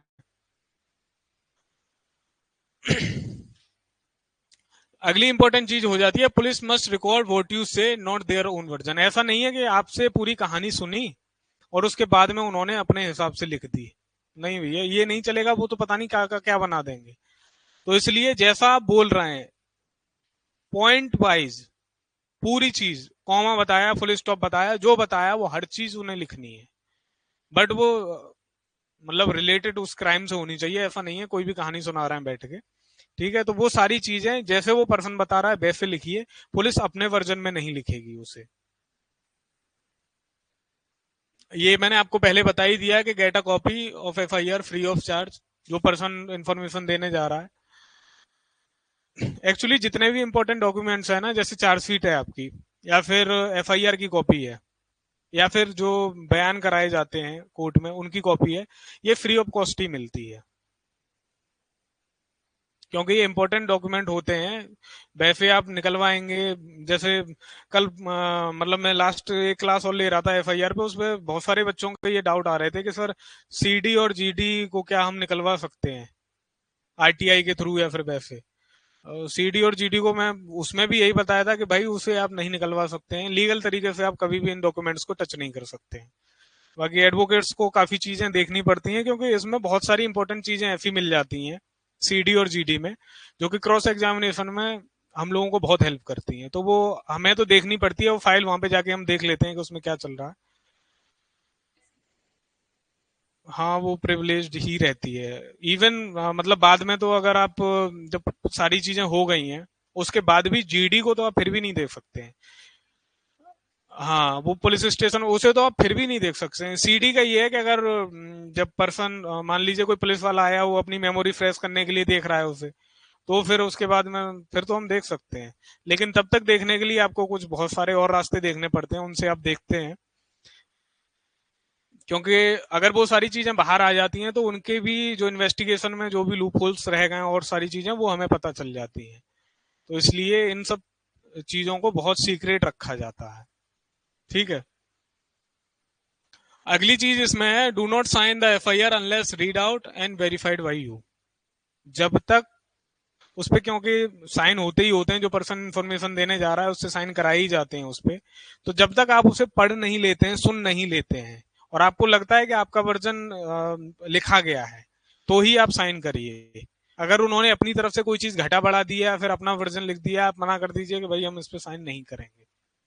क्यों नहीं करेंगे, रीजन बता दीजिए, लाइन या फिर ये चीज आपने घटा दी है, बढ़ा दी है, और क्योंकि जो इन्फॉर्मेशन हमने दी है, ठीक है, उस इन्फॉर्मेशन की जिम्मेदारी हमारी है। कल को अगर कुछ प्रूफ करना होगा, कुछ भी करना होगा, तो हमें करना होगा वहां पे। आपने तो लिख दिया अपना, हटा दिया सारी चीजें। बर्डन ऑफ प्रूफ तो हमारे ऊपर है ना, कि तुम लिखवा के गए थे, क्यों लिखवा के गए थे, क्या लिखवा के गए थे। वो सारी चीजें तो मुझे प्रूफ करनी पड़ेंगी कल को जाकर के। तो साइन करने से पहले ये इंश्योर कर लें कि वही सारी चीजें लिखी हों जो आपने बताई हैं। ये चीज थोड़ी सी ऐसी हो जाती है कि जो, अगर एज ए एडवोकेट अगर आप किसी को अगर लिखवा रहे हैं तो ये चीजें आप इंक्लूड कराते हैं, और नॉर्मल पर्सन इन सब चीजों को इंक्लूड नहीं भी कराता है, कभी कभी भूल भी जाता है। कि कोई भी अगर एविडेंस है, आपको पता है कि वहां पे एक सीसीटीवी कैमरा ऊपर लगा हुआ था, आप बता दीजिए उन्हें कि वहां सीसीटीवी कैमरा लगा हुआ है। आपको अगर ये लग रहा है कि कोई मर्डर वेपन आपने देखा था वो वहां पड़ा हुआ है, वो बता दीजिए कि मर्डर वेपन वहां पड़ा हुआ था, खून वहां पड़ा हुआ था। इस तरीके का आदमी दिखता है। जो जो भी चीजें आपके पास में है जो उस केस में हेल्प कर सकती हैं उन्हें इन्वेस्टिगेट करने में, वो सारे एविडेंसेस को आप उसमें मेंशन कर दीजिए। अगर आपके पास उस समय मौजूद है, उस समय आप दे दीजिए। ठीक है। अगर मौजूद नहीं है तो वो ट्रायल का सारा काम होता है, वो वहां पे देखे जाते हैं। और अगर पुलिस वालों को अगर आपने बता दिया है कि किसी जगह पड़ा हुआ है, तो उनकी ड्यूटी बन जाती है वहां से जाके उसे कलेक्ट करके प्रॉपर तरीके से सील करके उसे, और वो एविडेंस रूम में वहां पे वो अपना रखवाते हैं। विटनेस जितने भी हैं, मान लीजिए आपको मालूम है कि उस जगह पे बहुत भीड़ भाड़ वाली जगह थी, मेरे हिसाब से 20 लोग होंगे वहां पे। आप ये बता दीजिए मोटा मोटा कि हाँ, मेरे मतलब आसपास उस जगह पे जब ये घटना हुई है 20 और लोग मौजूद थे। ये इन्वेस्टिगेशन का पार्ट है कि वो 20 लोग कौन थे। आप जानते हैं, दो चार का नाम जानते हैं, दो चार का बता दो, नहीं मालूम है कुछ भी, बस ये बता दो इतने लोग मौजूद थे। आप अपनी इन्वेस्टिगेशन अपने हिसाब से फिर वो देखेंगे।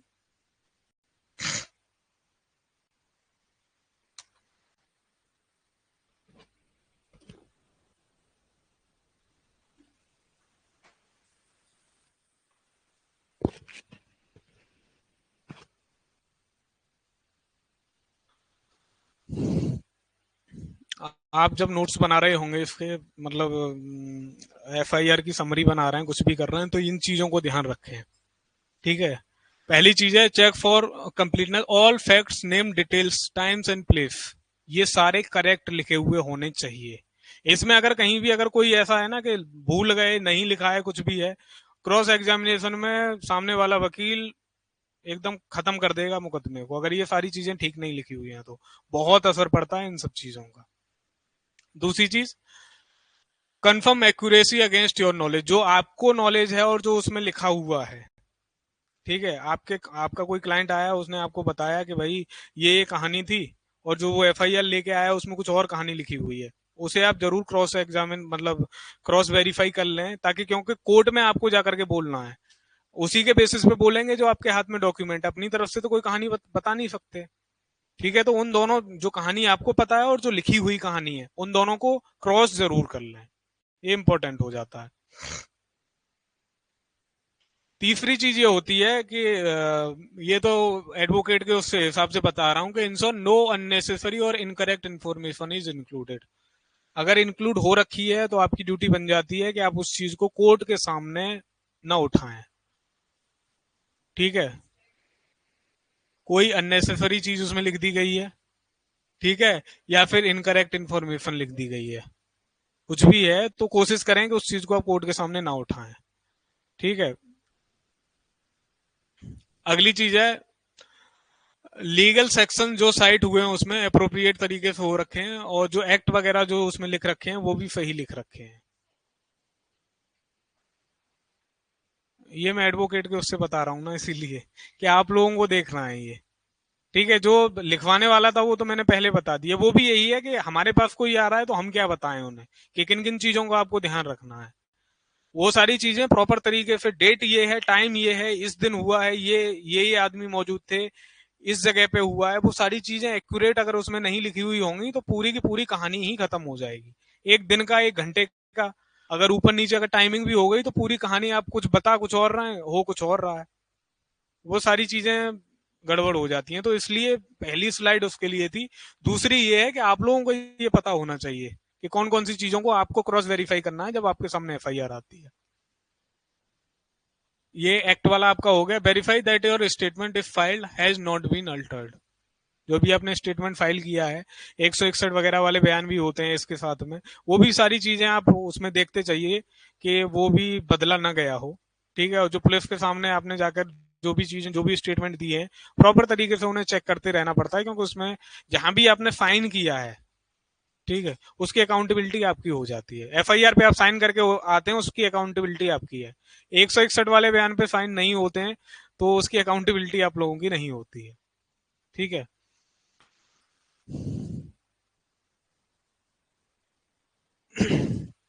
कंक्लूजन वाले पॉइंट में यही है कि FIR is the foundation of the criminal investigation. बिना एफआईआर के तो कोई मतलब ही नहीं है किसी चीज का। ठीक है, दूसरी चीज ये है, awareness of procedure and rights is crucial to avoid delay and ensure justice. Proper तरीके से सारी चीजें आपको पता है, जो भी है प्रोसीजर आपको पता है, राइट्स आपको अपने मालूम है कि एफआईआर की कॉपी मुझे फ्री ऑफ कॉस्ट चाहिए, मुझे जो चार्जशीट फाइल हो रही है उसकी कॉपी मुझे फ्री ऑफ कॉस्ट चाहिए, और जो और भी जो इम्पोर्टेंट डॉक्यूमेंट है वो सारे मुझे चाहिए ही चाहिए। और कैफे कोर्ट का इसमें कोई हस्तक्षेप नहीं होता है कि वो मना कर सकें। ठीक है, क्योंकि अगर हमारे पास डॉक्यूमेंट ही नहीं होंगे, हम लड़ेंगे किससे, हमारा बेसिस क्या बनेगा। तो ये सारी चीजें इसमें इंपॉर्टेंट हो जाती हैं। ठीक है। अब थोड़ा मैं 5 मिनट का ब्रेक ले ले रहा हूँ, उसके बाद में मैं जो एफआईआर की जो कॉपी में लेके आया हूँ ना, फिर मैं वो सारी चीजें मैं कराता हूँ, क्योंकि 1 घंटा हो चुका है करीब करीब। 5 मिनट का ब्रेक ले लीजिए आप लोग भी, और एंड में मैं सारी चीजें जो भी लिखवाने की है वो लिखवा दूंगा।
हेलो, ऑनलाइन आप लोगों को आवाज आ रही है? एक बार जरा बता दीजिए, फिर मैं कंटिन्यू करता हूँ उसे।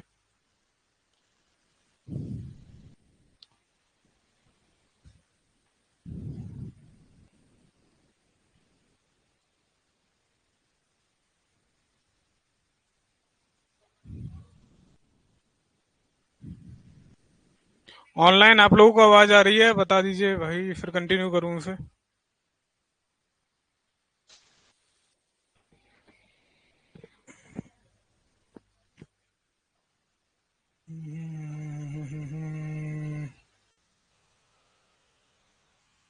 आप लोगों के पास किसी के है वो ऐप है यहाँ का? ऑनलाइन आवाज आ रही है? देख लेना एक बार जरा। ओके ओके, ठीक।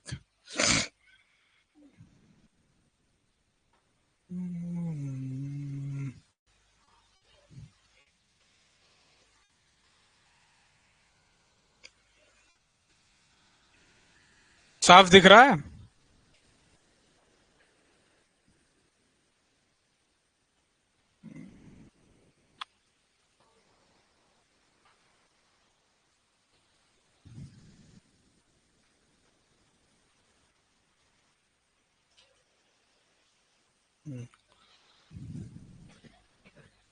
देखो, अभी तक जितने पॉइंट मैंने डिस्कस किए हैं ना आप लोगों के सामने, ठीक है, जितने भी पॉइंट मैंने डिस्कस किए हैं अभी तक, वो सारे पॉइंट इसमें देखने को मिल जाएंगे। एक एक पॉइंट को देख लेना कि कौन सी चीज कहाँ पे है। लिखवाने का जो काम है, या तो वो पिछली वाली स्लाइड में से मिल जाएगा, या फिर एंड में मैं बता दूंगा ये इंपॉर्टेंट पॉइंट है, इन्हें लिख लो। ठीक है, फिर एक बार मतलब देख लो कि किस तरीके से इसमें फॉर्मेटिंग होती है, कहाँ क्या लिखा हुआ होता है। ठीक है, ये क्योंकि 2024 की स्टार्टिंग का ये फॉर्मेट है ये। ठीक है, तो इसमें 154 ही लिखा हुआ है, इसकी जगह पे अब 173 हो गया है।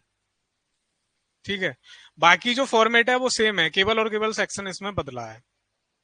डिस्ट्रिक्ट सबसे पहली चीज, जो शुरुआत में जहां पर रिपोर्ट दर्ज हो रही है वो सारी चीजें, तो उसमें जिला जो होता है आपका, जिला की जो इकाई है वो सबसे पहले आपको लिखी हुई मिलेगी, वो इंपॉर्टेंट हो जाती है इस लिहाज से। दूसरा आपका पुलिस स्टेशन है, जो पुलिस स्टेशन है जहां पे एफआईआर लिखी जा रही है वो, और एफआईआर का नंबर। ठीक है, एफआईआर का नंबर भी आपको यही मिल जाएगा शुरुआत में ही। तीसरी चीज है time and date of FIR, जो भी है कि जैसे कि इसमें लिखा भी हुआ है कि 14/5/2024 को ये इस टाइम पे ये हुई है। ठीक है, तो ये टाइम और डेट आपको, ये शुरुआत का पहले नंबर वाला ही कॉलम है, इसी में ये सारी चीजें आपको मिल जाएंगी। तो जब समरी बनाओ तो इन सारी चीजों को अपना उसमें लिख दो। दूसरा है, दूसरे नंबर पे आपके आ जाते हैं कि जो भी अधिनियम एक्ट वगैरह जो हैं, उनके नाम यहाँ पे लिखे मिल जाएंगे, जैसे ये अभी आईपीसी का लिखा हुआ है इसमें। ठीक है, बीएनएस मिल सकता है यहाँ पे, बीएनएस लिख दिया, या फिर पॉक्सो लिख दिया, कोई भी एक्ट हो सकता है जिसकी भी वो जो सेक्शन सामने लिखा हुआ है, जिस एक्ट का सेक्शन लिखा हुआ है उसी का नाम यहाँ पे सामने होगा। इस चीज को भी इंश्योर करिए, अगर उसमें कुछ गड़बड़ है, कहीं कुछ गलत लिखा हुआ है, तो वो भी आप अपनी तरफ से एप्लीकेशन दे करके उसे सही करा सकते हैं। कोर्ट का काम हो जाता है ये। तो पुलिस वालों ने जो, उन्हें जो लिखना होता है वो लिख के वो कर दिए। इवन ये भी होता है कि सेक्शंस यहाँ पे अगर गलत हो गए, या फिर क्या बोलते हैं, नाम अगर कुछ गलत हो गया है, जब वो चार्जशीट अपनी सबमिट करते हैं तो चार्जशीट में भी वो करेक्ट करके भेज देते हैं। तो ये फॉर्मेट वहां पे भी सही हो सकता है। अगर वहां पे भी नहीं हो रहा है, उन्होंने कुछ और ही लिख के भेज दिया है, आप कोर्ट में भी इसे सही करा सकते हैं, उसमें कोई दिक्कत नहीं है। तीसरी चीज इसमें आ जाती है अकरेंस ऑफ ऑफेंस, अपराध की घटना। पहला इसमें पॉइंट है आपका कि किस दिन हुई है।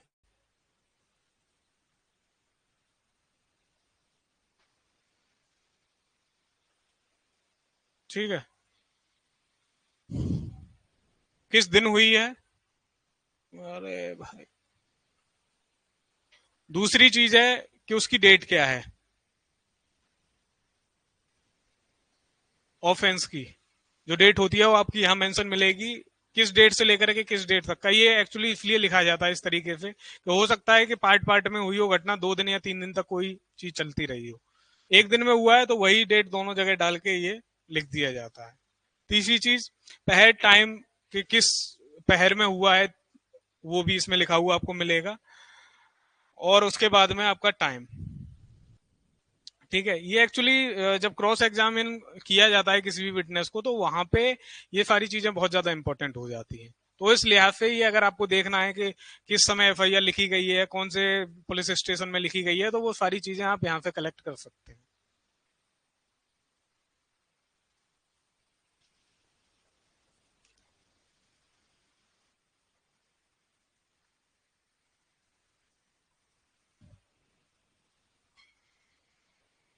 इंफॉर्मेशन पुलिस हाँ, अब सही दिख रहा है।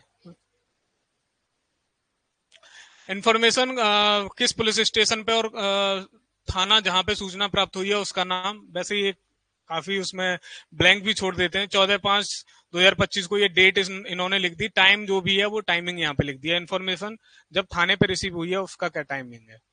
ठीक है, अगला है जनरल डायरी का रेफरेंस यहाँ पे दिया जाता है। तो एंट्री का जो नंबर है, जनरल डायरी की ही एंट्री का नंबर इसमें आपको मिलेगा।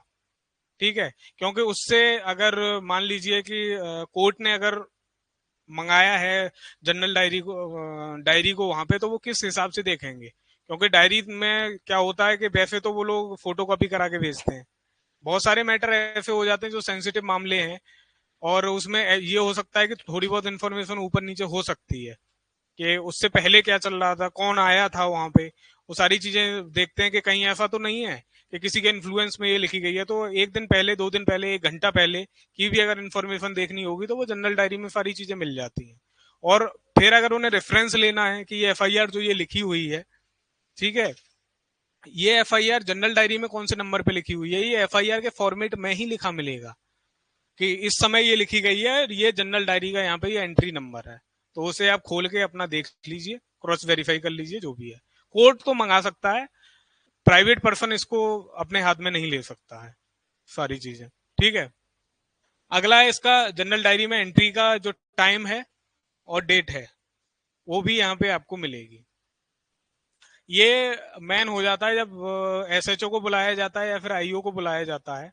ठीक है, कि आपने जनरल डायरी में लिखा है, कौन सा नंबर दिया था, ठीक है, किस टाइम लिखी गई थी, तो उनसे जब भी क्रॉस करना होता है तो तब ये सारी चीजें उनसे पूछी जाती है।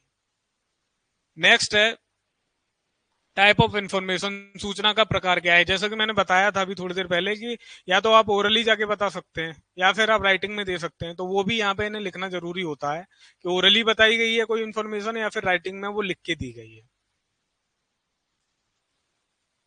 प्लेस ऑफ अकरेंस 5वां पॉइंट है इसमें, प्लेस ऑफ अकरेंस का। तो इसमें इंपॉर्टेंट ये हो जाता है कि direction and distance from the police station. तो पुलिस स्टेशन से कौन सी साइड में जहां ये घटना हुई है, ठीक है, वो कौन सी साइड है और उसके साथ में डिस्टेंस कितना है, वो सारी चीजें भी इसमें आपको लिखी हुई मिलेंगी।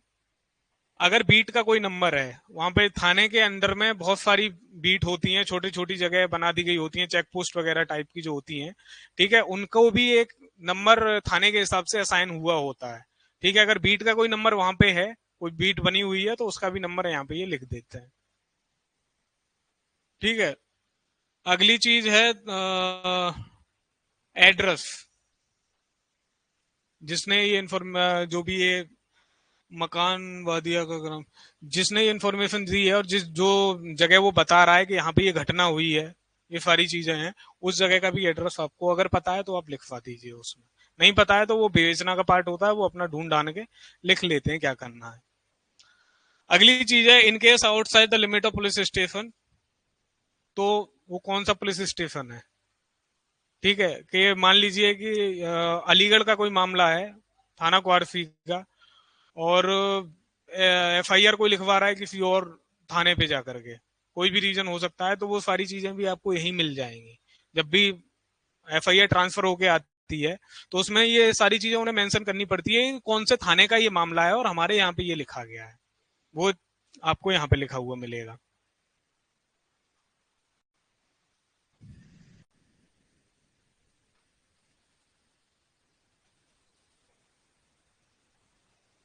अगली चीज है इसमें, जो कंप्लेनेंट है, जो पर्सन कंप्लेंट करने गया है, उसके बारे में ये सारी इंफॉर्मेशन पहले लेना जरूरी है। क्योंकि अगर कल को अगर उसे बुलाना पड़ेगा तो कहाँ उसे हम कांटेक्ट करेंगे, कौन पर्सन है, वो सारी चीजें जानने के लिए शुरुआत में ये सारी इन्फॉर्मेशन इनसे लेके रख ली जाती है। सबसे पहले तो उसका नाम, अगर मेल है तो उसकी वाइफ वगैरह का कुछ भी अगर नाम है तो वो यहाँ पे लिख दिया जाता है। अगला डेट ऑफ बर्थ वगैरह, अगर पर्सन इन पर्सन अगर जाकर के उसने कंप्लेंट दी है तो डीओ भी तो अपनी बता ही सकता है, वो नहीं पता है कोई बात नहीं है। नेशनैलिटी क्या है, नेशनैलिटी इसलिए पूछी जाती है कि बहुत सारे केसेस में जो बाहर की कंट्री से आए हुए लोग होते हैं उनके साथ ऑफेंस हो जाते हैं, या फिर उन्होंने कोई ऑफेंस देखा होता है तो वो रिपोर्ट करने चले जाते हैं, तो उनकी नेशनैलिटी भी इसमें लिखवाई जाती है। यूआईडी नंबर अगर आपको अलॉट हो रखा है तो वो भी आधार नंबर वगैरह इस तरीके के होते हैं ना, तो वो भी नंबर आपके यहाँ पे ये लिखते हैं। पासपोर्ट का नंबर, इंडियन के हिसाब से तो ये पासपोर्ट नंबर इतना ज्यादा इंपॉर्टेंट नहीं होता है, लेकिन अगर कोई बाहर का कोई पर्सन है उसके हिसाब से पासपोर्ट का नंबर भी इंपॉर्टेंट हो जाता है इसमें। डेट ऑफ इशू, पासपोर्ट कब इशू हुआ है और प्लेस ऑफ इशू कहाँ इशू हुआ है, वो भी चीज इसमें साथ में मेंशन कर दी जाती है। फॉरेनर्स वाले केसेस में ये ज्यादा अप्लाई होता है। अगला है, अगर आईडी की कोई डिटेल्स हैं, राशन कार्ड है, वोटर आईडी है, पासपोर्ट है, यूआईडी नंबर है, ड्राइविंग लाइसेंस है, पैन कार्ड है, आधार, जो भी है, कुछ भी, कोई भी अगर आईडी वो अपनी पर्सन दिखा रहा है कि ये आईडी है मेरे पास में, उसका भी आप नंबर लिख के रख लीजिए वहां पे। और इवन ऐसा होता है कि पुलिस वाले अपनी तरफ से डिमांड भी करते हैं कि आप यही हो, हम ये कैसे भरोसा करें। मान लो कि आप किसी के नाम से इंफॉर्मेशन दे रहे हो आके, आपने कोई आईडी नहीं दिखाई, वो भरोसा कैसे कर लें कि यही आदमी है, आप हो सकता है किसी और के नाम से लिखवा के चले जाओ। तो उन सारे केसेस में ये आईडी भी आपसे मांगते हैं और उस आईडी का नंबर वहां पे वो लिखते हैं। तो ये आईडी का एफआर नंबर, कितनी आईडी उसने दिखाई, हो सकता है मल्टीपल भी हो सकती हैं, तो सारी चीजें यहाँ पे लिख लेते हैं। अगली चीज है इसमें एड्रेस, जो वो पर्सन है जिसने भी ये इन्फॉर्मेशन दी है उसका पता वगैरह, वर्तमान पता क्या है और स्थायी पता, इन दोनों का अंतर तो यही है कि वर्तमान पता, मान लीजिए कोई कहीं घूमने गया हुआ है और जिस जगह पे रुका हुआ है वो उसका वर्तमान पता हो जाएगा कि यहाँ पे वो रह रहा है, 2 दिन के लिए आया है, 4 दिन के लिए आया है, रह रहा है यहाँ पे। स्थायी पता है उसका ये है कि जो परमानेंट एड्रेस इस पर्सन का भी है, मान लीजिए कि रहने वाला केरला का है, कहीं और का रहने वाला है, तो वहां का वो परमानेंट एड्रेस दे जाएगा। क्योंकि जब बाद में अगर कोर्ट को जरूरत पड़ती है या फिर पुलिस को जरूरत पड़ती है तो उस पर्सन को किस पते पे समन भेजे जाए, कहाँ उसे वारंट भेजे जाए, कहाँ उसे कांटेक्ट किया जाए, तो उस लिहाज से ये इन्फॉर्मेशन भी इंपॉर्टेंट हो जाती है।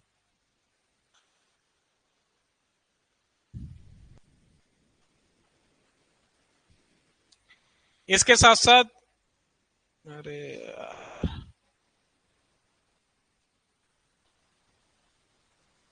इसके साथ साथ ऑक्यूपेशन, अगर उसका व्यवसाय कुछ मालूम है, क्योंकि कहीं दूसरी जगह जाओगे पूछोगे कि कौन है ये पर्सन, क्या है क्या नहीं है, तो व्यवसाय भी अगर उसका मालूम है तो वो भी आप इसमें लिखवा लो।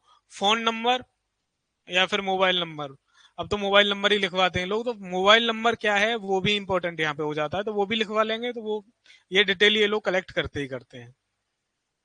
अगली है डिटेल्स ऑफ, कोई नॉन सस्पेक्ट है या फिर एक्यूज्ड है, फुल पर्टिकुलर्स उसके, वो सारी चीजें इसमें आपको लिखवानी होती है, उसका फॉर्मेट में अभी आगे दिखा रहा हूँ।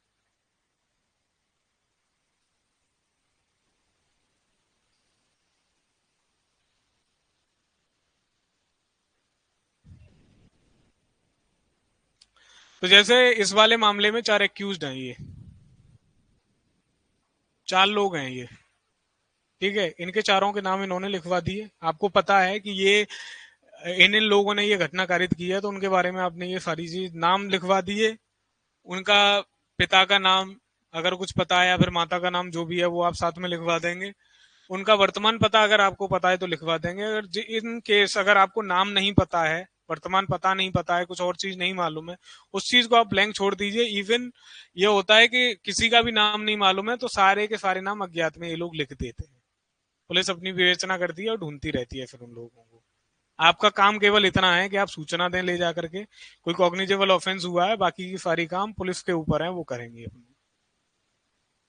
अगला है reason for delay in reporting by the complainant. अगर कोई रीजन अगर ऐसा है कि मान लीजिए कि मेडिकल इमरजेंसी के चक्कर में उस पर्सन को लेकर के हम चले गए थे, ठीक है, भर्ती करा दिया, 15 दिन तक उसका इलाज चलता रहा है, हमारे पास में और कोई आदमी मौजूद नहीं था, इसलिए हम आगे यहाँ पे रिपोर्ट नहीं लिखा पाए, इस तरीके का कोई भी कारण आपका हो सकता है। ठीक है, या फिर जो पर्सन है वो खुद ही विक्टिम है उसमें, उसी के खिलाफ हुआ है। तो मैंने पहले ये सारी चीजें अपनी समेटने के बाद में, अपना इलाज कराने के बाद में, तब मैं आपके पास में यहाँ पे आया हूँ। ठीक है, तो जो भी आपका रीजन है वो रीजन भी आप साथ के साथ में लिख के चलिए, वो भी आपको यहाँ पे बताना होता है। और अगर सीधे के सीधे अगर तुरंत आप चले गए, थोड़ा बहुत टाइम का ही देरी है, तो कोई दिक्कत नहीं है, बताने की कोई जरूरत नहीं है। कोई प्रॉपर्टीज वगैरह है अगर इसमें बीच में, ठीक है, वो सारी चीजें आपको यहाँ पे वो मेंशन उन्हें करनी ही करनी पड़ती हैं। हाँ, अगर उसमें विवाद में अगर कोई प्रॉपर्टी वगैरह है, तो वो सारी चीजें भी आपको यहाँ पे मेंशन करवा देनी होती हैं, ताकि इन्वेस्टिगेशन में उन्हें हेल्प मिले। टोटल वैल्यूशन वगैरह पता है प्रॉपर्टी वगैरह की, कहीं कोई पड़ी मिली है कुछ है, तो वो भी सारी चीजें आप ये यहाँ पे लिखवा सकते हैं। ठीक है, इंक्वेस्ट रिपोर्ट वगैरह अगर किसी में, मृत्यु समीक्षा रिपोर्ट है, या फिर ये सारी चीजें भी अगर आपके पास में मौजूद हैं, तो ये भी आप इसमें लिखवा दें। ठीक है, अब यहाँ तक तो होता है ये वो काम, जो मतलब ये है कि शुरू शुरू की जो चीजें हैं, कि आपका डेट है, टाइम है, एक्यूज्ड का नाम है, कंप्लेनेंट का नाम है, जो जिसका कहानी से अभी फिलहाल बहुत ज्यादा कोई लेना देना नहीं है। ठीक है, इसके बाद में जो अगला पॉइंट आ जाता है हमारा इसमें, फर्स्ट इंफॉर्मेशन कंटेंट। जो आपने एप्लीकेशन वहां पे ले जाके दी है, जो कहानी आपने बताई है, वो कहानी अभी यहाँ पे लिखेंगे। और अक्सर ऐसा होता है कि कहानी आपने दे दी ले जाके, और उस कहानी में से वो निकाल निकाल के इन सारे जो ऊपर कॉलम है इनको फिल करते हैं अपने हिसाब से, कि ये एक्यूज्ड के नाम इन्होंने बता दिए थे इसमें, ठीक है, और ये इन्फॉर्मेंट है, ये अपना नाम लिखवा के चला गया, ये इसका मोबाइल नंबर है, व्यवसाय ये है इसका। वो सारी चीजें वो उसमें से ही निकाल लेते हैं। अगर पर्सन सामने मौजूद है और तुरंत के तुरंत वो एफआईआर लिख रहे हैं, तो वो आपसे पूछ भी लेते हैं वहां पे।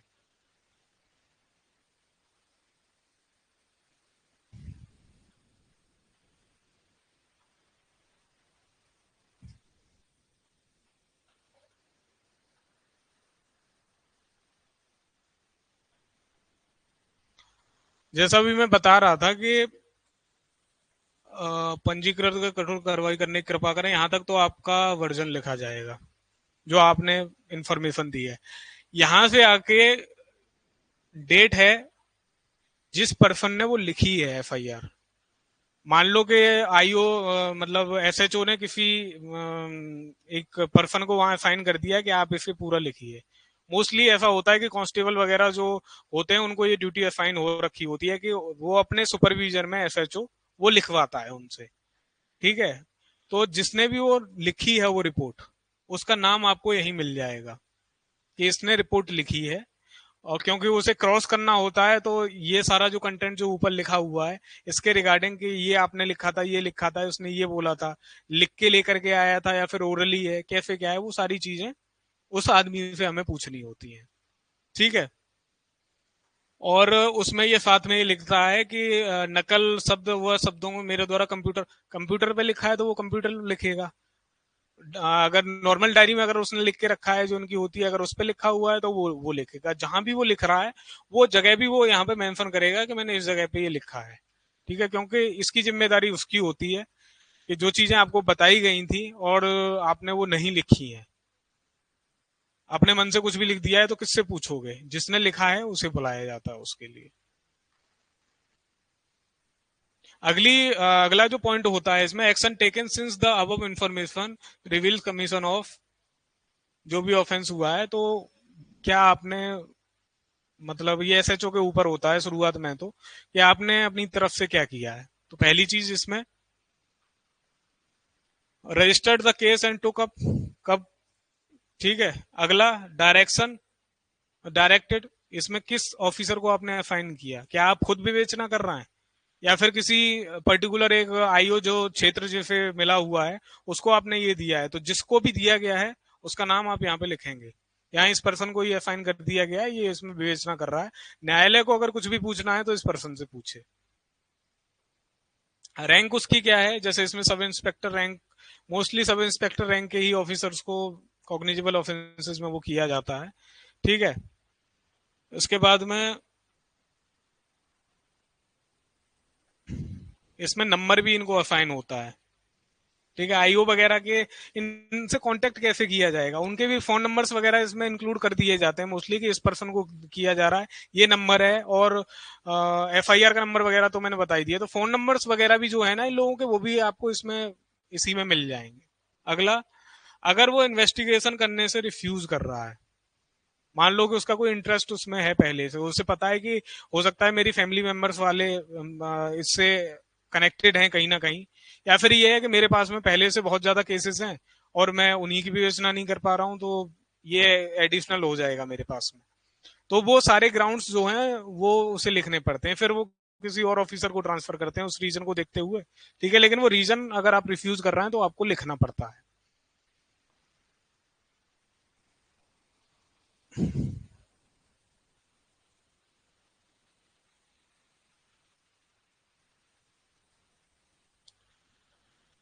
अगली चीज है, अगर किसी और थाने का है, किसी और थाने को अगर ट्रांसफर किया जा रहा है, बहुत सारे केसेस में ऐसा होता है कि दूसरे थानों को विवेचना दे दी गई होती है, तो जिस थाने को भेजा जा रहा है उसका नाम लिख दिया, ज्यूरिसडिक्शन इसकी है, किसी और थाने को भेजा जा रहा है, या फिर जीरो एफआईआर लिख ली है, वो सारी चीजें, थाने वगैरह का नाम भी यहाँ लिखा जाता है, डिस्ट्रिक्ट जिसमें भेजा जा रहा है वो भी।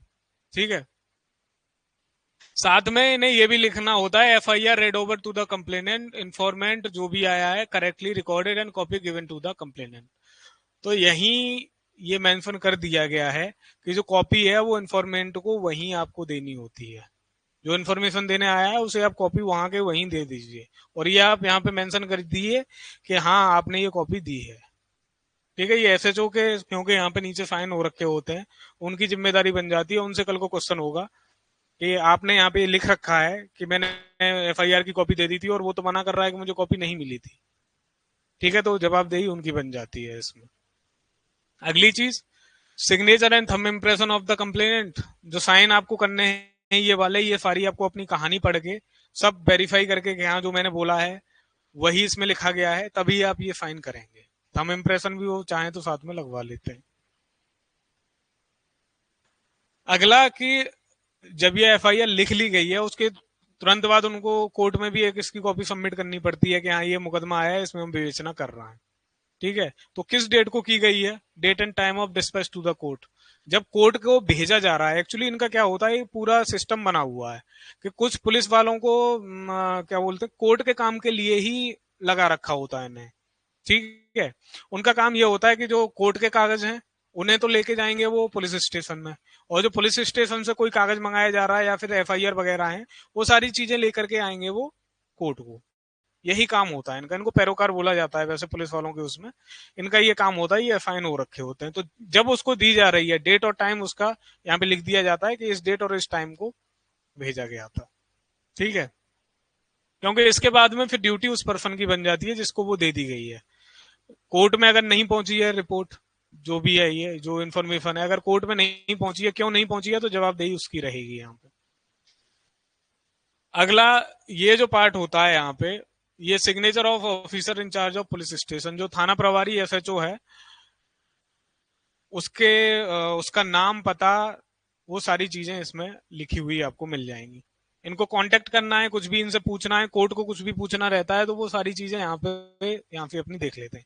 आपको भी अपने अगर किसी मामले में कुछ पूछना है, ठीक है, एफआईआर की कॉपी आपको मिल रखी है, तो आप यहाँ पे उन्हें डायल करके पूछ सकते हैं कि हाँ भाई किस ऑफिसर को आपने ये असाइन किया है, मेरे मामले में अभी तक क्या चल रहा है।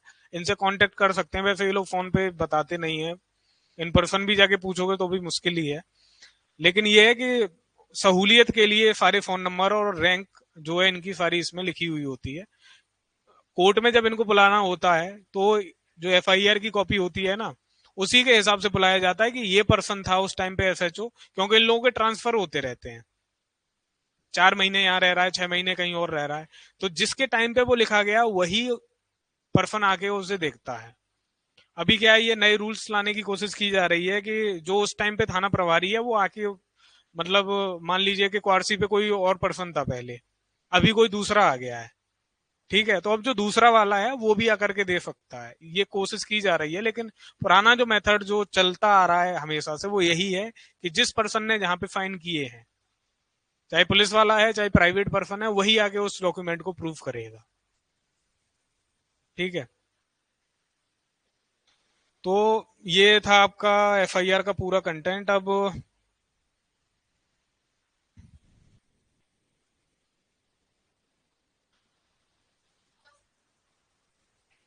फर्स्ट पेज पे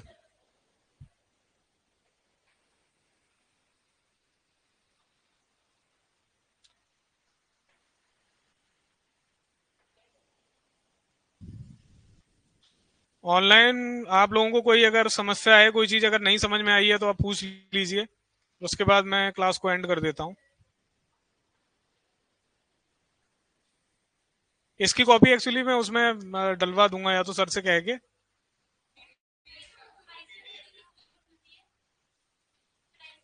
दे देते हैं, वो वहीं दे देते हैं, तुरंत ही दे देते हैं।